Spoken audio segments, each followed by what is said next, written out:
The capacitance of parallel plate capacitor, मतलब C2 बोल सकता हूँ मैं इसको।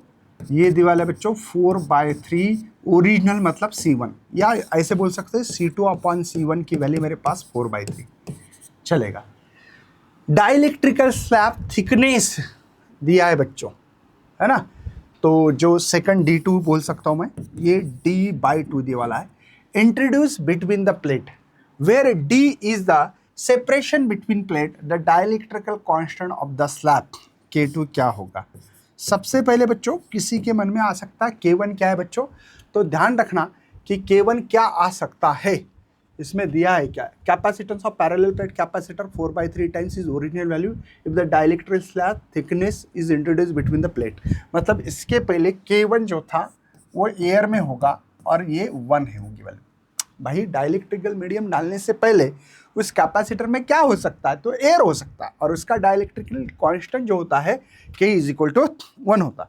सभी को पता ही होगा बच्चों, सिंपल सी चीज़ है, कैपेसिटर की कैपेसिटी जो एयर में होती है A ε0/D, ये C1 है बच्चों, ये हवा में है। और C2 क्या हो सकता है सर, तो C2 = A ε0, यहाँ पे D - T + T/K, ये है बच्चों C2 की वैल्यू।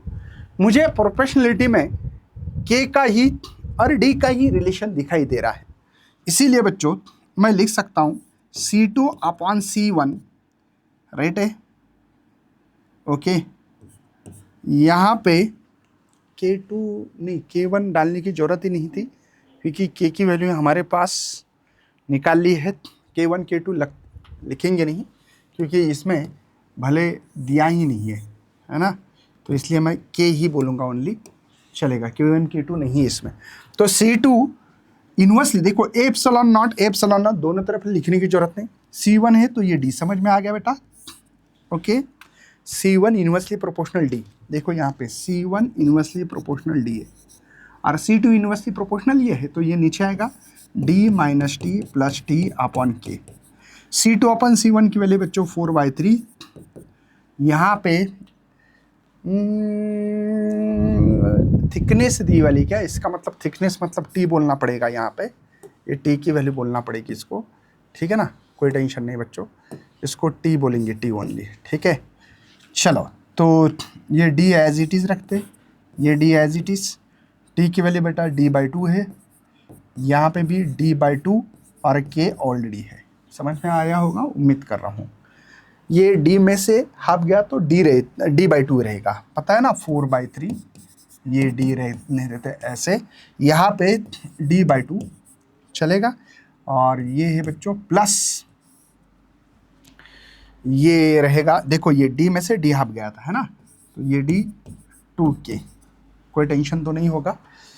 अब यहाँ पे निकाल सकते हैं D कॉमन और हटा सकते हो, तो 4/3 ध्यान रखना, यहाँ पे क्या करने जा रहा हूँ D, यहाँ पे D कॉमन निकाल दिया बच्चों, तो ये 1/2 और ये 1/2K ऐसे लिख सकते हैं, तो D गेट B कैंसिल हो जाएगा, ये D कैंसिल, क्रॉस मल्टीप्लिकेशन देखो 4 यहाँ पे हाफ प्लस 1/2K, और ये जो है बच्चों यहाँ पे 3 इधर गया, तो ये होगा सर 2, समझ में आ रहा है ना बेटा, ओके।